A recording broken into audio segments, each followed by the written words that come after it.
Welcome to the Spacious Unknowing Network, Sunshine for Your Soul, with Julio and JoJo Rose. We invite you to enter into ecological equanimity in the unified field of spacious unknowing. We open and awaken to broaden your access to the soul rhythm in all of us. We engage in the pilgrimage inward to feel the infinite love that beats in the rhythm of our collective soul. We will guide you to new horizons and infinite love during our Inquire Within segment. To accept that, you create your field. I create my field. And together, we create the unified field. Spacious Unknowing Network with Julio and JoJo Rose starts now. Aloha and welcome to Spacious Unknowing Network, Sunshine for Your Soul. I'm JoJo Rose. Today is My Sacred Trust in the Truth. I'm here with JoJo Rose. And today, well, she's founder of Spacious Unknowing Network and author of her forthcoming book, Autobiography of a Mystical, Masterful Mother. JoJo Rose, what is Spacious Unknowing Network? Well, you want the long or the short story?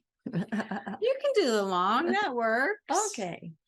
Well, Spacious Unknowing Network I was born like with it inside of me. So when I was born, the breath of life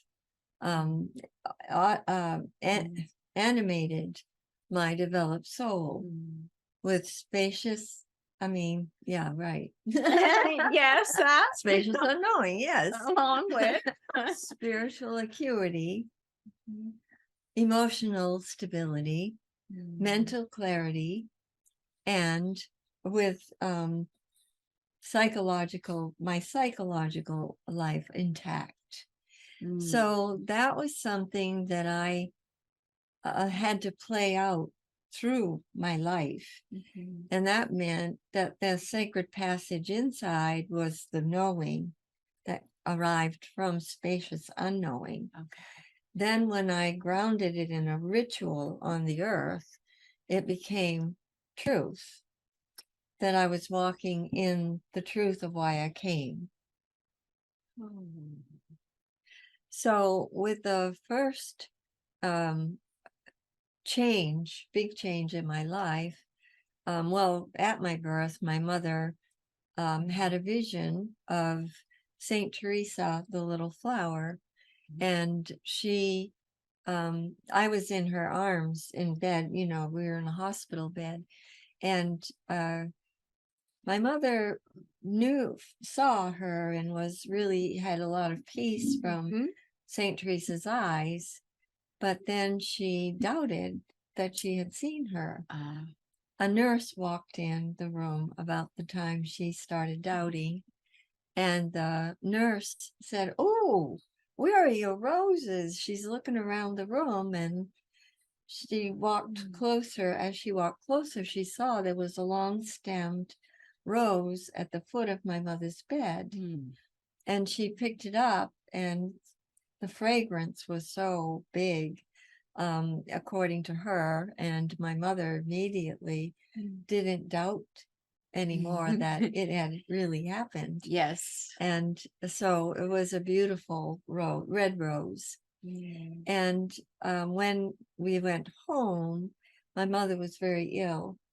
And so it was difficult for her to take care of me. My older brother was, he was 2 years older than me. Okay. So he was still young, but, and then my sister is 4 years older than me, Shirley, and then Janine was 10 years older than me. Wow. So I was at home, and I'm sure my older sister helped. And then when I was about 9 months old, my father and my older sister, Janine, wanted to take me to my grandmother's, his mother and father's home, because it was really too much for my mother. And my mother was very, very reluctant to let me go because she knew things that certainly I didn't know at that time. And so finally, she said, okay, just for the weekend. It was when I was 9 months.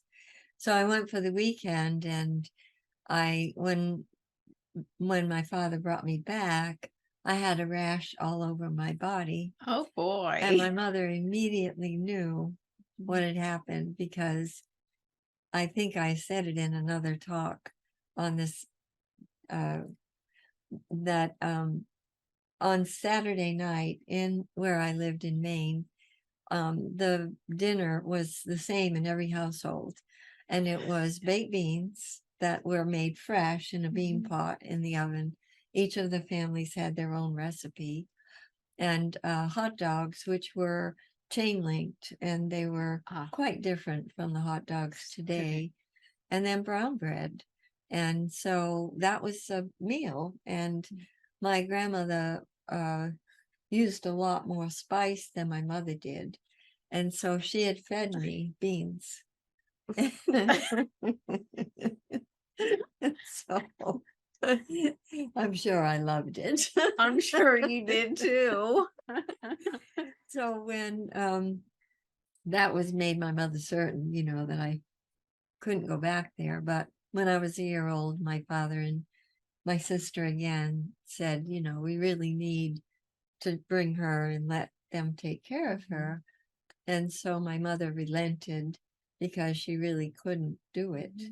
And so they took me there. And so I was there for 2 years. And every morning, I was with my grandmother because she was at home, and so was I. And her daughters were in school, and my grandfather was at work. So I loved sitting beside her, because she was always so peaceful, and it was wonderful. And I was still a baby, but I was in a high chair, and, I would be with her. Yes. And then as I got older, of course, I sat beside her on a chair and watched her as she made these wonderful date tarts, did the rolling out of the dough, and sometimes she used figs, and it was always similar. I guess that's why I love both of them still to this day. Yes. And so when my grandfather came home, he would take me for ice cream, and I was fed so many odd and strange foods, as well as a lot of candy, a lot of sweets. And I weighed 40 pounds when I was 2. So it was totally, it was an extreme household. They had a lot of, my grandfather and my uncle, and sometimes my father was there too, would argue about the war. It was World War II when I was born. So there was a lot on the news of the war and the Nazis, and it just was, a common way of talking in the dining room at night when I went to bed. Yeah. So I slept on a cedar chest in my grandparents' bedroom. My grandmother had made it so nice with colorful blankets, and under me to pad the cedar chest, and then some sheets and covers over me.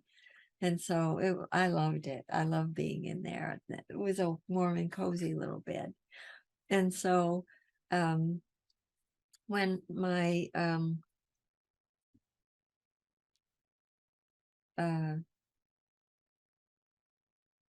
so it came to the day, it was closer to my 3-year-old self, and I began to have nightmares of Nazis taking me, and I was kicking and screaming, and I woke myself up. and I didn't want to go back to sleep. So I'm not sure what I did or how. I'm sure it affected the whole household, but I don't remember that part. Yeah. And then the second night, same, they came after me and I was screaming and woke myself up. Then the third night, I just had made a resolve and I was ready. And when they came, I said, I'd rather die than be taken as a prisoner. And I woke up. And the next day, when I got up, my grandmother was packing my bag and my father came to pick me up. So when I was, before the nightmares, I knew I was in danger in that home, Okay. that it was arising in me that I was in danger.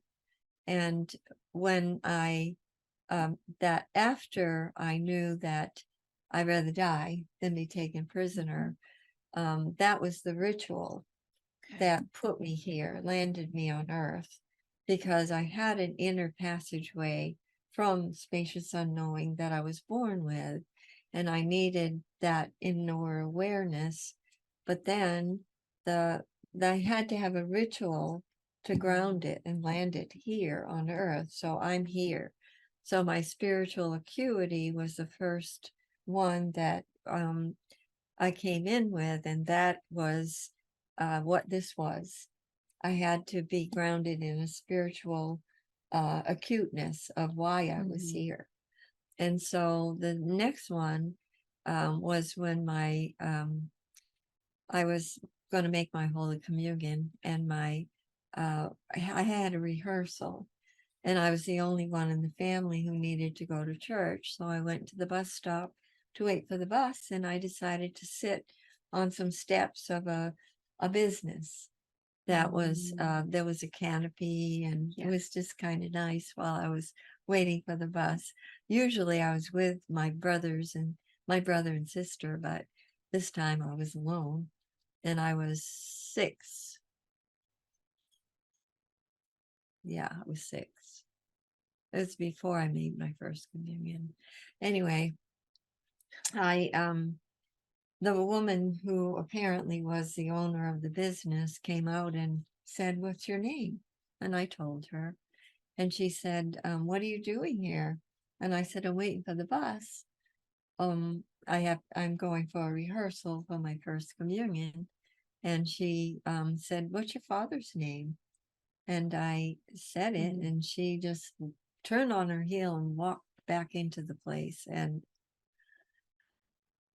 I felt so like she was a judge, a jury, and an executioner all in one fell swoop. And like my whole being was like hollowed out. It Took was your breath so away. strange. And I knew in that moment I would never judge anybody. Oh, it was so deep inside of me. And I went on the bus and went to why in the world would you ever have a rehearsal for First Communion? That's what I want to know right now. That's what's coming to me as I'm thinking, what in the world? But that was the way things were done. So when the next, I think it was the same night, wasn't it? No, Okay. it was later because I had my birthday. Okay. So it was after I was 7 that I woke up to sounds in the kitchen that were so different, thud and noise and banging. And I ran downstairs and stood in the kitchen watching my dad, who had, to my eyes, dancing hands when he worked his trowel for his making chimneys and, doing that kind of work. I had been privy to go watch him one day. So this man that I love so dearly with the dancing hands was hurting my mother. And I immediately consciousness opened, and I saw them as blameless. And that was in my knowing today, or knowing earlier on, was understanding not to judge people. Yeah. That it was my knowing that something was coming was from being with that woman Yes. and having to make that clear to myself that I Yes. would not judge. And then that maybe 2 weeks later, when that happened, that was the grounding, the ritual of me bringing it to earth Yes. so that I would walk in that truth, because knowing brings us truth. And that was really why, with each thing that was creating a foundation for me, I had to know, I had to realize what it was all about, Yeah. even at that young age. And then when the third one came around, I had preceded it with my grandmother's death. Okay. And when she died, I was very, I really did a lot of weeping. And my mother and father, I begged them to take me to the wake, and I did go, but I really was affected, and they were worried about me because I was really crying, and they hadn't seen me do that before. I wasn't a crying kind of person. And so they decided that maybe they had made an error, in bringing me there. And I realized what they were doing, and I stopped crying. I was crying because I knew that my grandmother had buried herself in her life, and that's why she was being buried in the ground. And I knew that wasn't the truth. And so I was very affected by my inner knowing. And I really couldn't say that to my parents. Right. But it did help me to understand something that I would need. Yes. And so it was a knowing again that I would be using sometime. Yeah. When I didn't know, but when my brother Larry, I was 10 and he was 5, and he was, my father and mother had divorced, and there was a scattering of the family. Janine was married and had children, so she was with her husband and children, and my sister Shirley went and took care of her children, Janine's children, while she worked at night. Yeah. And so she went to school during the day, so I rarely saw her anymore. And Don was off. He didn't go to school. He was just going around the neighborhood doing whatever young boys do when they don't have parents. And so Larry was felt abandoned. It was very evident because the whole family left at once. It wasn't just my father, it wasn't my mother, just my mother, who went and worked 2 shifts at a hotel that in fine dining. So she left the house at 6:30 in the morning, and she came back around 2 or 2:30 in the afternoon, had a little nap, and got ready to go back to work for 5 o'clock. Wow. So, she wasn't home much except for her day off, which we loved. And so she wasn't there either, and he had been accustomed to her being home all the time. Right. So it was really a huge change for him. and transition. And for me, it was just what it was. But thankfully I was fine so that I could be with him. And he chased me around the house with a butcher knife, which was really sort of scary because I knew that Larry was a loving person. Yeah. And this was him acting out because he didn't know what to do. Yeah. He didn't know how to, I guess, understand himself. Yeah. And so I did understand him. And so I decided, my mother always knew everything, what needed to be done. Yeah. So I thought, well, I'll talk to her and see what I can do. And I told her, and she said, oh, he'll outgrow it. That surprised me. And then my sister Shirley adored Larry. So I said, Shirley, I told her what was happening, and she said, "Oh, I have so much on my plate in essence," because she worked and went to school and took care of the children at night. So, Yeah. she had full life. And so I knew that, okay. So we were walking to school, and I knew he was in trouble. I knew that I was the only one who knew it. And he was so adorable. I just loved Larry. And I was really upset I would say I had anguish of soul because I knew that I was the only one who knew. And then I thought, well, I care. I can do something. And immediately I started this roiling up from way down deep inside of me to my heart. And I felt that I knew I could do something. I didn't know what. I really didn't. Yeah.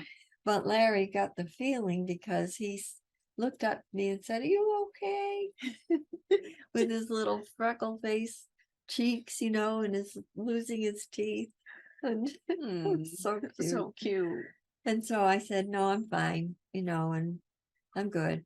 And so we continued. He said, "I won't come in your classroom anymore. I promise." He was in kindergarten. I was in 5th grade. And he would come visit. Oh boy. A lot. Yeah. More than once a week. Yes. And so I understood because I was really the only one with him. And my younger sister, actually, he played with her. So she was gone too.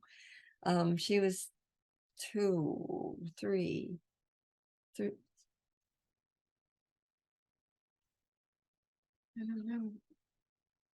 I don't know, 2 or 3. Yeah, she was 8 years younger than me. She was 2. Okay. Anyway, she was with my mother's parents. Okay. And so she So it really was just Larry and I. That was Yeah. it. And so this is all he had. So when he came to my room, I'm sure he was trying to find out if I was still here. Of course. Yeah, because that's what children do. Yeah. They're so worried and anxious over what's happening, and they don't really understand what's happening. I mean, even if he was told, that doesn't sink in until nobody's there.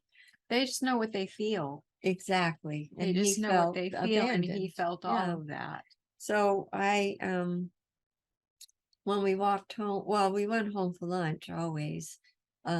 We walked home from school for lunch, and I made lunch for us, and then we walked back to school. Yeah. And then after school, we walked home together, and he always played, and he was very mischievous. He was very funny. And so when he went, I made sure, he went to bed and washed, washed himself and brushed his teeth, all the things that you have to do, right? Yes. And that night, he had been having nightmares. Okay. And he had been walking in his sleep. So besides what happened in the day, he was showing all the signs at night as well of his upset. Yeah. And so he started screaming, that there were alligators and frogs and snakes in his bed, and screaming.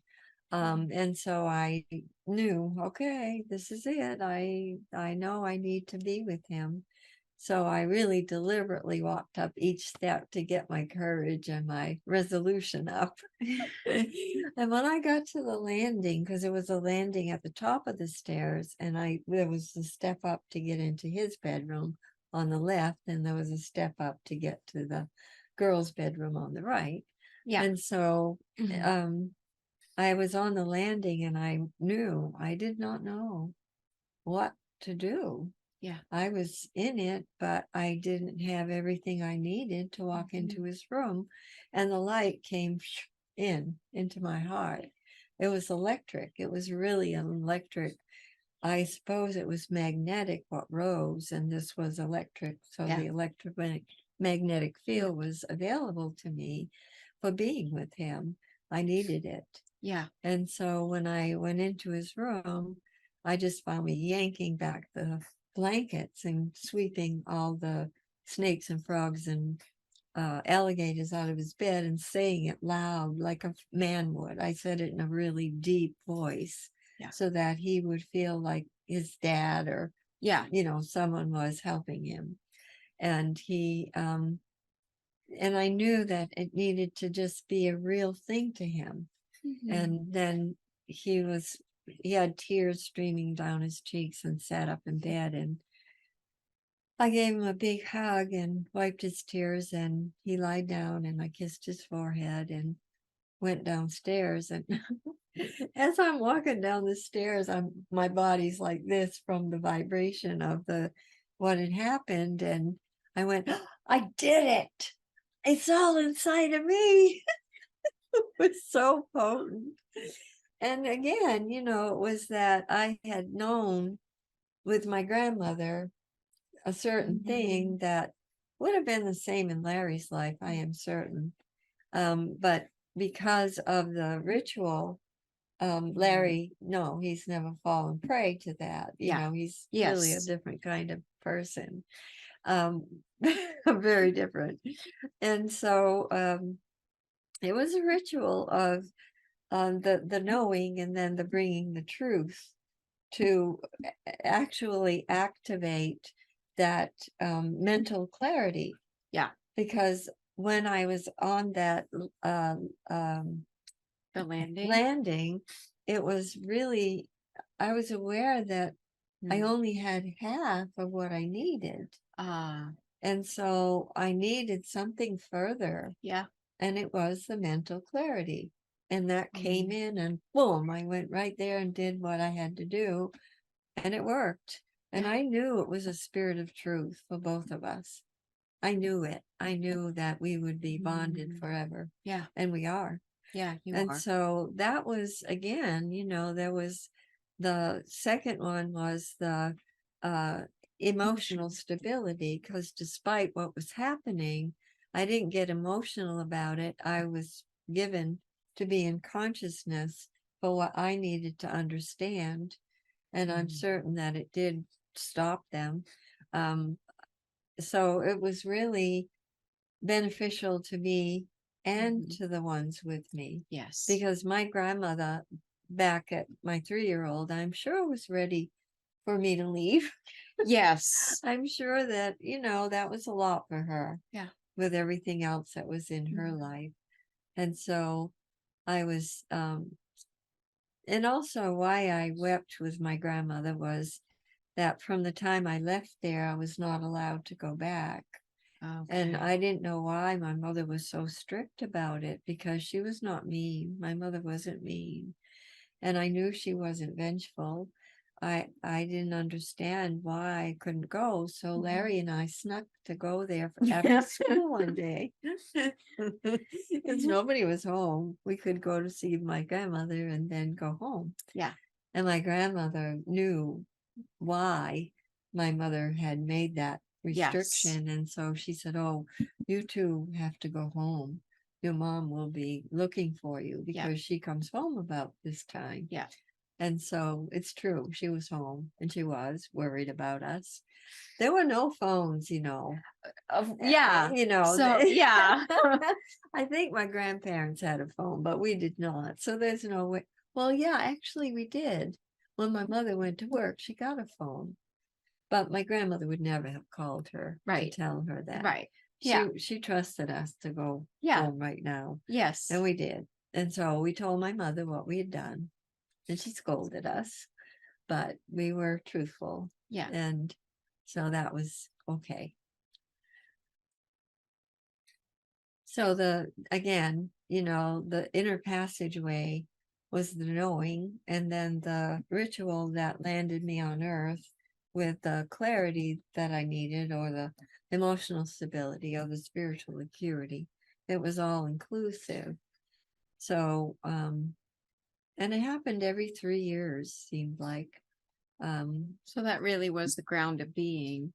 And Yes. the one with Larry is really when you started to become aware, if I remember, of spacious unknowing. Yes. And Yes. that was very, Right here. yeah, very, All of it. I could see how that had to be I guess today I would say the origins of ah, all of yes, what I was learning. yes. And then with the 12-year-old, Before we go to the 12-year-old, it's time for a break. oh, okay. So stay with us because you definitely want to hear and listen in for the 12-year-old and in the continuum of what we're speaking on with Spacious Unknowing Network. We'll see you back here in just a moment.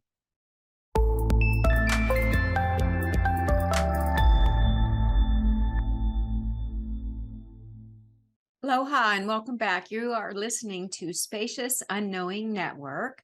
I'm here with Julie O. Rose, founder of Spacious Unknowing Network and author of her forthcoming book, Autobiography of a Mystical, Masterful Mother.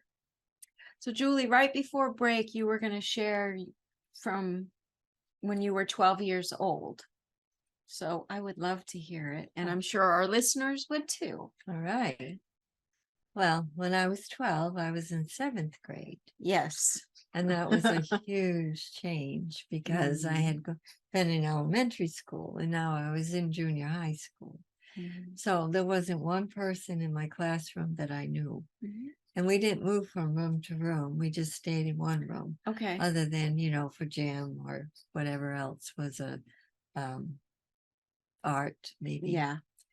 And so it was very different because I had lots of friends in elementary school and neighbors and, it was fun. And so here I was, like, it was odd and strange for me not to have friendly people around or, Yeah. People I knew or got to know or Yeah. anything. So, and my brother had this teacher before me and she loved Dawn. And so I felt like she looked at me with a jaundiced eye and Yes. wondered where the heck I had come from. And Don's such a handsome guy.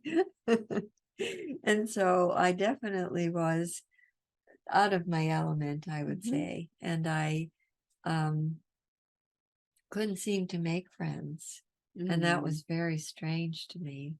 So November, we had our photograph taken for a school picture. Or I got it back in November. Maybe they did it in October. And when I saw the picture, I went, ugly. Oh my goodness. I could see me. I could see that everything I was feeling was right there in that picture. Oh no. And so I went home and looked in the mirror. I saw the same ugly face. And immediately I started hearing, because by now Diane had come home. Okay. She came home because she was starting school early because she would be 5 in January and they could go to school at 4. Okay. As long as they were 5 by January. Okay. And so now I had double washing of clothes and I had ironing added to it because she was a little girl. Yes. And so there was a lot more work and care. Yeah. And I was lamenting that in my insides, which was not common with me. But I was doing it and I had to face me. So I faced me in the mirror and I started hearing me.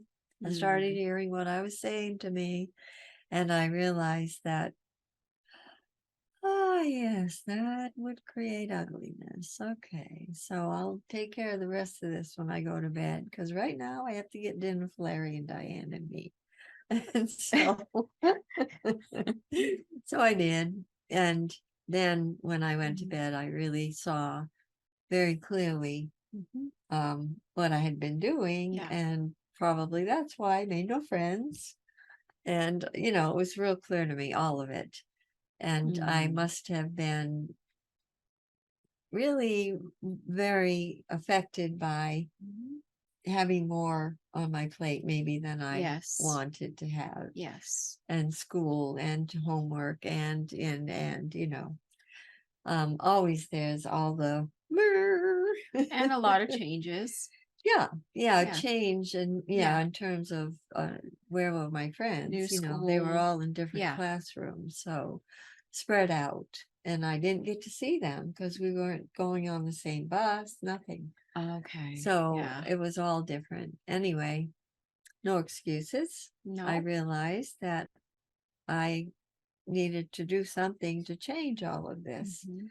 So when I walked out the door the next morning, my mother had already a big snowstorm. My mother had already shoveled the whole walk, and what a woman. I mean, just really amazing. And and I walked out the door, and it was really cold out, and there were snowdrifts everywhere, but the plows came very early and they were very good. All the roads were cleared by the Yeah. time I went to the bus to go to school. And so I just started singing at the top of my lungs. And I really knew that I needed to be a pollution-free zone. And that was real clear to me because I had allowed pollution to come into me Yeah. from my own silliness, my own, upset. And I realized that that is not a happy life. Mm-mm. And so I was grounding it, with the singing, and then just really knowing that I could do this. Mhm. I could really do this. It was okay. Yeah. So I went to school and I was singing all the way down the hallway because it was early. Most kids weren't at school yet when I was taken there, and other than the ones that were on the bus with me. And so, I was changing it. Yes. Well, that day I got an invitation to a party, Wow. and that was wow. Yeah, wow. Wow. And just so many things began to happen. Mrs. Mingo, the teacher, asked me to come up front of the class to read my paper that I had written. And I did. It was about me getting a job. What would I give them as my ability to Yes. perform this job? And so I did. And somehow, from me reading it, all the kids in the class wanted to find out about it. Some really wanted to ask me questions. How did I really know how to do all those things? And I did. But I didn't think about it because that was my life. Yeah. And that's the life I knew. Yeah. And obviously the ones who asked me didn't know that life. And so that was that. And it was a grounding. It was a landing here with the psychological life intact, where I really it was a combining of the spiritual acuity, emotional stability, Yes. mental clarity, and the psychological life intact. So I had to be with that, almost like to bring it all together when I saw me the way I did and heard me the way I had made me that way. And everything changed. I mean, in one day, it Yeah. all changed. And that seemed to be very common to living in spacious unknowing. And I didn't know at that time it was a whole network in my whole body that most people call systems. Yes. And it's also a network. And I Yes. see that so clearly. And so it is a network, and Spacious Unknowing Network became the fullness of what I came to understand Yes. through. So I think most people know about fractals. The best ones I know to say to somebody what they look like would be when a tree is stripped in the fall of its leaves. The way that the tree is, it's all fractals. You can see the fractals Yeah, you all can. over the branches and twigs and Yeah. all of it.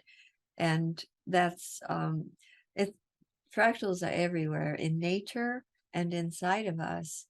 And so what I realized today is how much of a this this four these four stories are the foundation of Spacious Unknowing Network. Yes. And we worked with that this morning. Yes, we did. And realized that this is really what creates it. Anybody can come into this and recreate their life, regenerate their life. And that the order of it is so orderly. And that's what you've been in for 3 years. Yes, I have. And totally changed your life. And it depends on the person how long it takes. Yeah. Some it's shorter, some it's longer. Yeah. But it works. It always works. It does always And that's work. what I've learned. And I had to have a background of watching it learn. Fractals are interesting because they repeat, the pattern repeats, not the same way. It's always a different feel to it, but it's always has that foundation in it. Yes. That four steadying ways to live in Spacious Unknowing network that are, it's always the same in that regard, but it's different, of course, from the life that unfolds and what it shows to us, whomever we are, where we are. And we have the ability to be present for whatever has shown up because we have a good foundation for it. Yes. And that's why I know how important the inner passageway is. And that's where the knowing will show up. Yes. Of what something that we don't even yet possibly realize we're going to be faced with. But that knowing shows up. Yeah, and then there is a ritual of grounding it. And it's our ground of being that is grounded so that we are here fully embodied, fully awake and aware. And I am not the only child who ever was born this way. No. I have known many. And you children, each, when you reached a certain age, with the love that was in our family, began to share truth with me. Yes. And it was so profoundly beautiful. And I loved it. It was just so touching and wonderful. And I valued each of you and what you shared with me. And I know that you spoke of the base chakra. Do you remember? Little bit. Yeah. That we had a code in our base chakra. Yeah. And we didn't know the word chakra then. No. They were all alive inside of us, and we felt the movement, and we dressed colorfully and knew that we were, we love color. We loved color very much. And so it showed up in our clothing.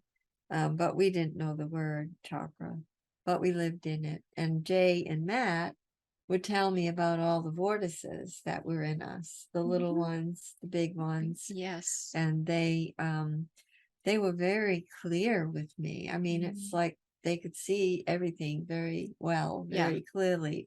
And it was such a joy to have such help, because although I lived the way I lived, there was additional learning to be had always. And I knew that.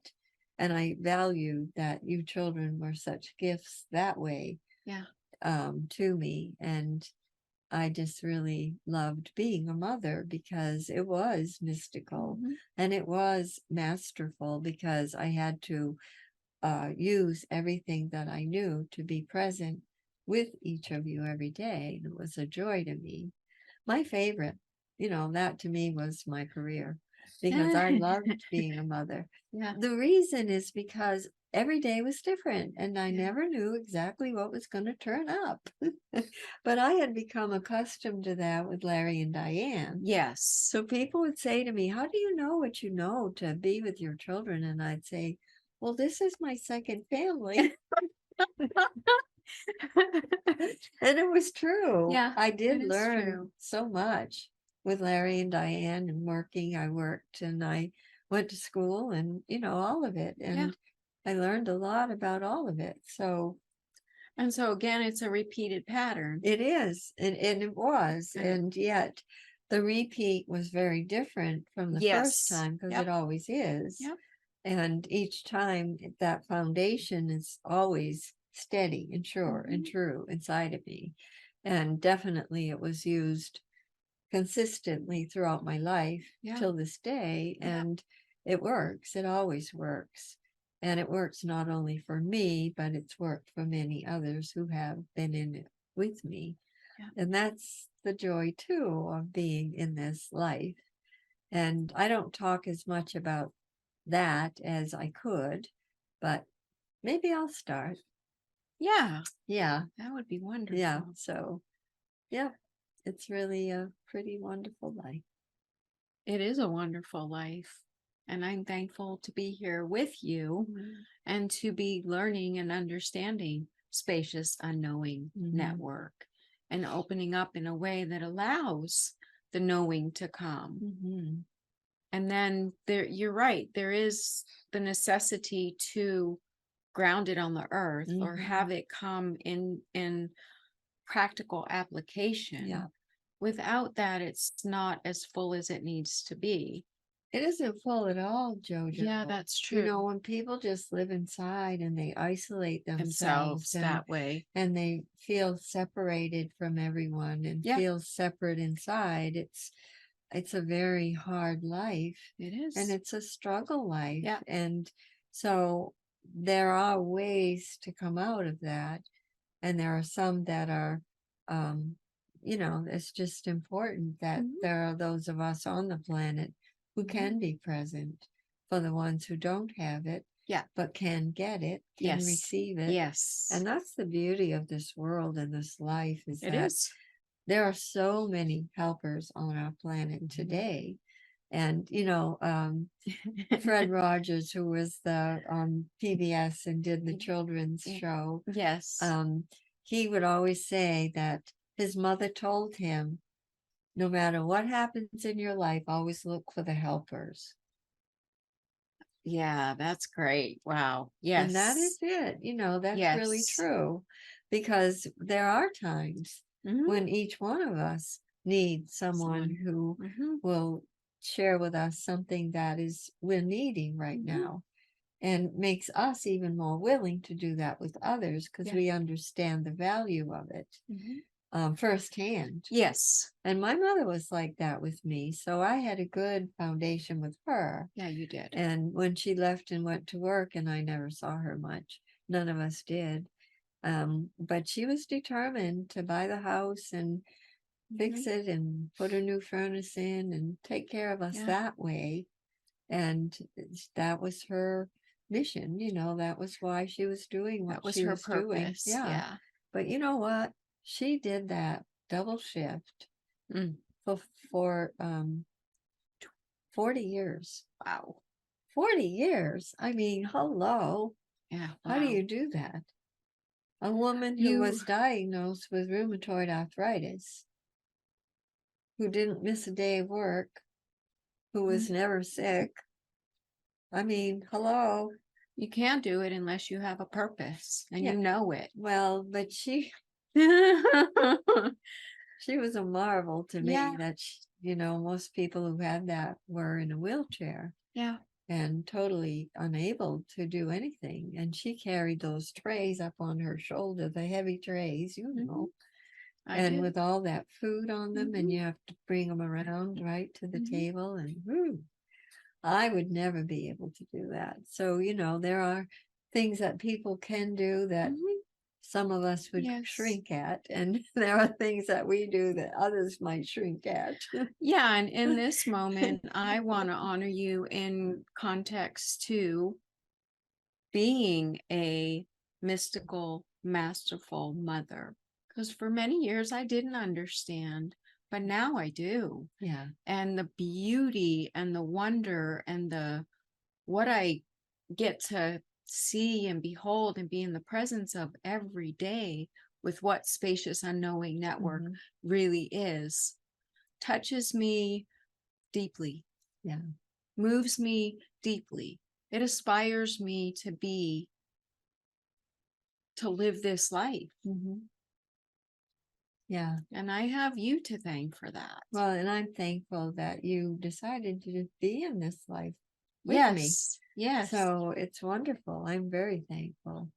I am too. Yeah. And I mean, it's beyond being thankful. It goes beyond that. Because I have learned, and I'm still learning, every day is learning, but I have learned and understand the depth of love. Ah, yes. The depth of care. Yeah. That you've given me, and it's a gift beyond a gift. And it's helped me to understand the importance of living this kind of life. Yeah. Yeah, because you had to learn to receive. Yes. And until somebody receives love, they don't know they're being loved. No. And that's the big one, is being a good receiver. Yes. And there are so many beings that I meet who haven't yet learned the way to receive. Yeah. So they give and they do all these people-pleasing things, but they will not receive for themselves. Yep, that's true. They won't allow anyone to do anything kind for them. They just don't can't look for the helpers. No, they don't. Well, that's a good way to bring it back to me. Yeah, that's the truth. And it's sad because I do bring it to their attention and share with them, what receiving feels like, looks like, because it's important for them to learn to also receive. And when they do, oh, they're in heaven, they love it because they get what they were missing all these years. And an open heart can receive. Yes. But closed down, people cannot. There's no place of receptivity.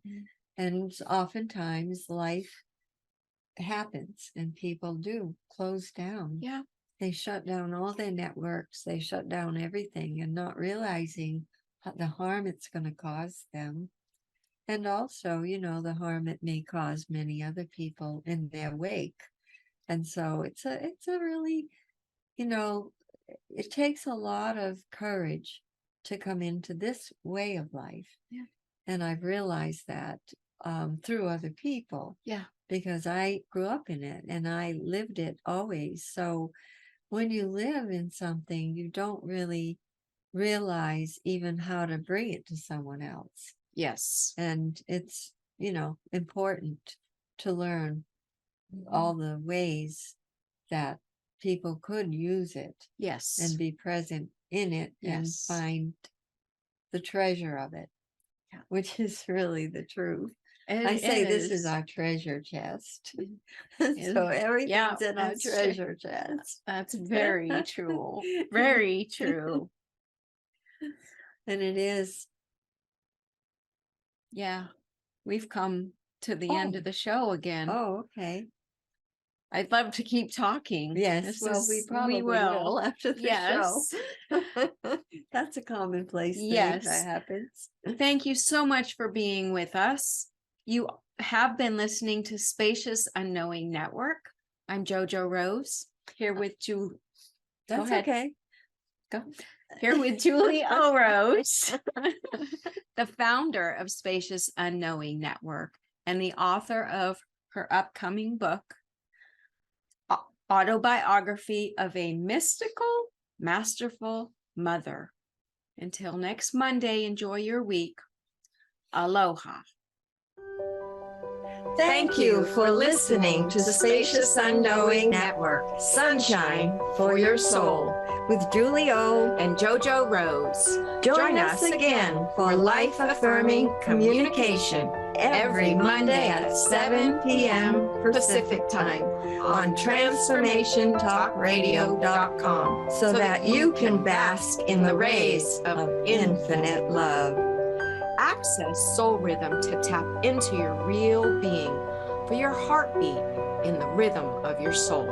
Feel it guide you to new horizons and unlimited infinite love. For more information about Julie O. And JoJo Rose, visit SpaciousUnknowingNetwork.com. That's SpaciousUnknowingNetwork.com.